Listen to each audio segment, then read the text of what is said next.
Good morning everyone welcome back to my another vlog. ਹੋਰ ਸਾਰੇ ਕਿੱਦਾਂ ਚੰਗੇ?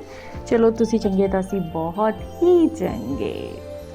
तो ये मैं स्टार्टिंग कर रही हूँ अपने गार्डन से। हाँ जी, पोर्च में मैंने थोड़े से गमले रखे हुए हैं जिनको आजकल बारिश हो रही है तो मैं रख देती हूँ ताकि ये धुल जाए, नहा लें तो ये भी बहुत खुश हो जाते हैं। तो आप लोग भी बताइएगा किस किस को गार्डनिंग का शौक़ तो है बट जगह नहीं हो पाती हम लोगों के यहाँ, तो बस थोड़े से छोटे से गमले लगा कर ही हम लोग अपनी थोड़ा सा मूड फ्रेश कर लेते हैं और शौक़ को भी ये रूप दे देते हैं। तो चलिए आज की मैं वीडियो स्टार्ट करती हूँ। तो सभी के घरों में गत्ता कोई ना कोई किसी कारण से आता ही है और वेडिंग कार्ड भी आते हैं, और यहाँ मेरे पास वेडिंग कार्ड भी है और इसके साथ ही मेरे पास है केक का जो गत्ता होता है वो। तो बस आज मैं फिर से कुछ एक वीडियो लेके आई हूँ अपनी घर की चीज़ों से ऐसी चीज़ बनाने के लिए जिसको देख के आप भी हैरान हो जाओगे कि यार ये तो बहुत मतलब अच्छी चीज़ है, ये पहले हमारे माइंड में क्यों नहीं आया। तो बस उसी से रिलेटेड एक वीडियो बनाती हूँ, तो वीडियो को एंड तक ज़रूर देखिएगा। पहली वाली वीडियो को भी आपने बहुत प्यार दिया है, उसी तरीके से आप ऐसे ही प्यार देते रहिएगा। तो चलिए बातें ज़्यादा नहीं करते, स्टार्ट करते हैं। हमने कोई भी गत्ता ले लेना है। मैंने केक वाला गत्ता ले लिया है और ये जो हमारी आइसक्रीम से बची हुई स्टिक होती हैं वो 2 ले लेनी है। तो जितनी चौड़ाई में हमारी स्टिक है उतनी चौड़ाई लेनी है, लंबाई आप जितनी भी ले सकते हैं। फ़िलहाल मैं एक लिमिट की ही लंबाई लूँगी जितना मेरे पास गत्ता है, तो उसको मैं इस तरीके से चौड़ाई और लंबाई में निशान लगा लूँगी। क्योंकि थोड़ी सी ड्राइंग मेरी वीक है इसीलिए मुझे हेल्प लेनी पड़ रही है। जिसकी अच्छी सी ड्राइंग हो वो तो ऐसे ही फटाक फटाक फटाक से लाइनें लगा के और उसको कर लेगा, शेप में ले लेगा।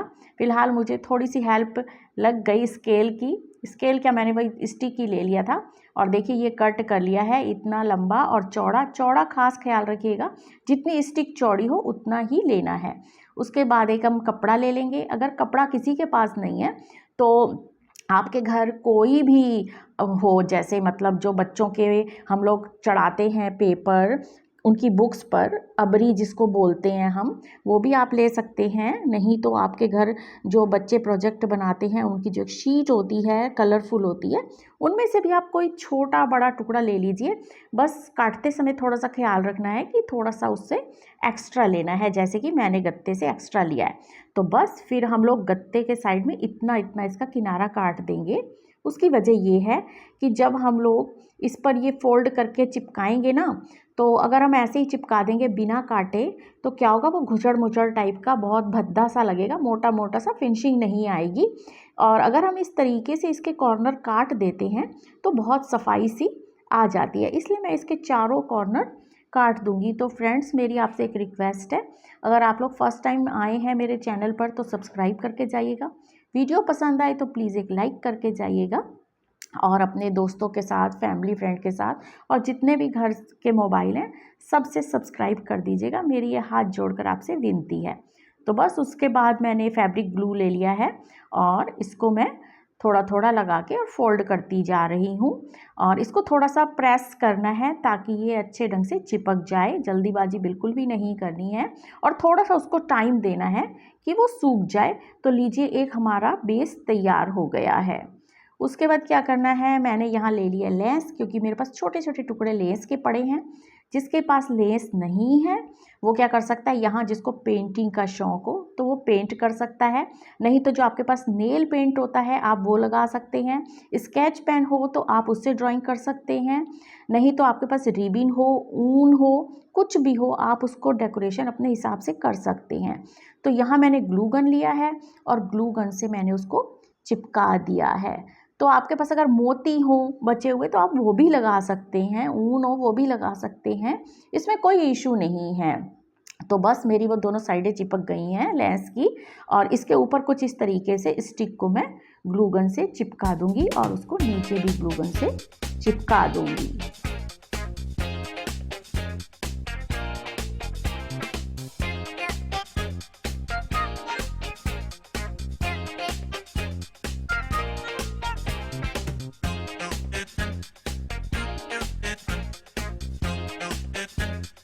इसके इसके साथ ही मैं बताना चाहूँगी कि ग्लू गन जब भी यूज़ करें, एक तो गर्म होती है उसकी नोज़ल, तो वहाँ हाथ ना लगाएं। दूसरा, उसको इस तरीके से स्टैंड पर खड़ा करें। तीसरा, उसके नीचे कोई गत्ता या प्लेट कुछ भी रखें, नहीं तो आप जहाँ पर काम कर रहे हैं, चाहे टेबल हो चाहे फर्श हो, वहाँ पे ये गंदगी लगा देगा और उखाड़ना फिर मुश्किल पड़ जाता है। थोड़ी सी सावधानियाँ ज़रूर बरतें। और इसके साथ ही देखिए, अब ये मैंने थोड़ा सा इसको टाइम दिया था तो वो चिपक गया है ढंग से। जब चिपक जाए तो ही अगला स्टेप स्टार्ट करना है। तो मेरे पास ये कार्ड है और कार्ड में अक्सर ऐसी डोरियाँ आती हैं, तो मैंने अब यहाँ से एक डोरी काट लेनी है। और जिसके पास ऐसी डोरी का इंतज़ाम ना हो वो ऊन से बना सकता है, नहीं तो कोई रिबिन लगा सकता है। नहीं तो क्या करें कि जो आपके पास कोई लंबी लंबी कतरनें पड़ी हों, उन्हें चोटी टाइप में गूँथ कर एक छोटी सी आप उसकी स्टिक सी डोरी सी बना सकते हैं। नहीं तो आपका कोई पुराना बैग पड़ा हो, उसकी आप तनिया काट के यूज़ कर सकते हैं। इस तरीके से आप कुछ भी यूज़ कर सकते हैं। अगर आपके पास पुरानी रस्सी पड़ी हो, आप उसकी भी एक चोटी बनाकर तैयार कर सकते हैं। तो मैंने कुछ इस तरीके से वेडिंग कार्ड की डोरी निकाली है और उसको यहाँ पर लगा दिया है। इसके साथ ही ये मैं दूसरी भी इस पर लगा दूंगी, क्योंकि ये लेस का इतना सा ही अब टुकड़ा बचा है। अगर मैं इसे इधर उधर रख दूंगी तो जब ज़रूरत पड़ेगी तो मुझे ये नहीं मिलेगी। तो मैंने सोचा कि क्यों ना इसको भी यहीं टक कर देती हूँ, ताकि जब कभी इसकी ज़रूरत पड़ी तो इस छुटकू को मैं बड़ी आसानी से उखाड़ लूँगी और अपने काम में ले आऊँगी। और इसके ये 2 हैंडल हो गए हैं, जहाँ जी चाहे जैसा जी चाहे मैं इनको अटका सकती हूँ, यानी कि अपनी उंगलियों से नचा सकती हूँ। और बस इसका ना जो छोटे छोटे तिकोने हमने काटे थे चकोने, अब इस कपड़े को कुछ इस तरीके से मैं तिकोना बना लूँगी। जिसको सिलाई नहीं भी आती यार, बहुत इजी है, बहुत इजी स्टेप है। बस उसको इस तरीके से फोल्ड कर लेना है और इसको आपकी मर्जी है, आप जैसे भी उसको फोल्ड करके तिकोना बना लें। और आपके पास अगर कोई लटकन है तो ठीक है, पॉम पॉम है तो ठीक है, नहीं है तो भी ठीक है। मेरी तो ये चुन्नी की लटकन पड़ी थी, कईयों के साड़ी के पल्लू की लटकन होती है, कुर्ती का कोई लटकन होता है, XYZ कुछ भी हो। और नहीं तो 4-5 मोती हो या कोई आपका ईयर रिंग टूटा हुआ हो तो वो भी आप यूज़ कर सकते हैं। नहीं तो आपकी जो कोई माला टूट गई हो तो आप उसका भी लॉकेट यूज़ कर सकते हैं। मेरे कहने का मतलब, जो भी घर में आपको वेस्ट चीज़ पड़ी हो जिसका यूज़ कहीं ना होता हो, बस उसको लगा दीजिएगा। बस मैंने उसको सिलाई से ही ऐसे थोड़ा सा टक कर लिया है और उसमें ये मैंने टक करा है, आप देख ही रहे हैं। और बस इसको अब मैं ग्लू गन से उसके नीचे यूँ करके चिपका दूंगी, बहुत इजी वे में।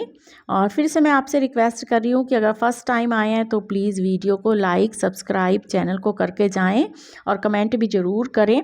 पिछली वीडियो में कई लोगों ने लिखा, कोई दिल्ली से है, कोई राजस्थान से है, मुझे बहुत अच्छा लगा। तो इस बार भी आप अपने शहर का नाम ज़रूर लिखिएगा, मैं उनका दिल से धन्यवाद करूंगी। तो लीजिए, मेरे इस बेस को भी 2 झुमके मिल गए हैं, इनके 2 कान लग गए हैं, लटके हुए कितने खूबसूरत लग रहे हैं।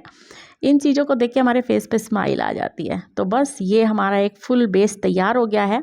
अब इसके जो ऊपर वाला हिस्सा है, इसमें आप वो बिंदियाँ लगाइए जो आपके पत्ते में बच जाते हैं। बिंदी के पत्ते में ऐसा होता है कि जो हमारे सबसे फेवरेट कलर होते हैं या मैचिंग कलर, हम उन बिंदियों को यूज़ तो कर लेते हैं, मगर जो बाकी की बची हुई बिंदियाँ होती हैं उन्हें हम भूल जाते हैं।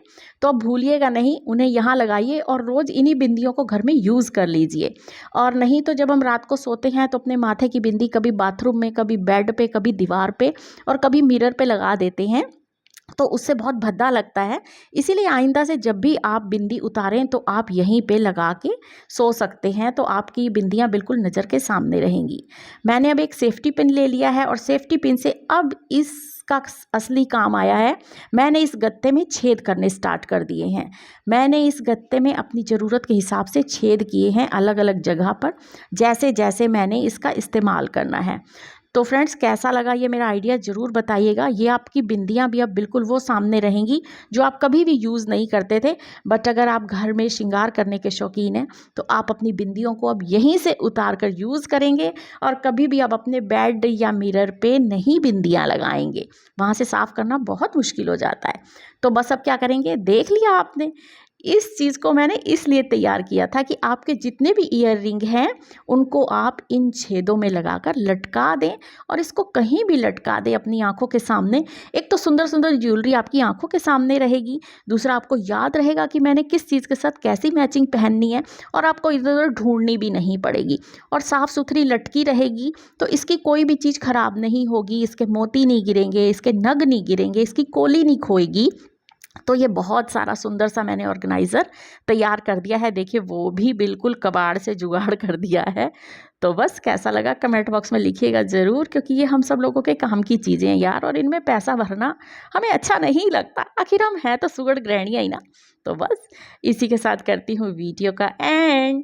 फिर मिलूँगी एक नई वीडियो के साथ। तब तक की करना है, तुसी आपदा ख्याल रखना है, असी आपदा ख्याल रखना है, बाकी सारिਆਂ ਦਾ रब राखा। हाँ जी, तो पिछली वीडियो की तरह इस वीडियो को भी आपने बहुत सारा प्यार देना है और तभी मैं आपके लिए फिर एक नई वीडियो लेके आऊँगी। अगर आप प्यार देते रहेंगे तो मैं यूं ही आपके सामने आती रहूँगी और कुछ ना कुछ लाती रहूँगी। Bye bye.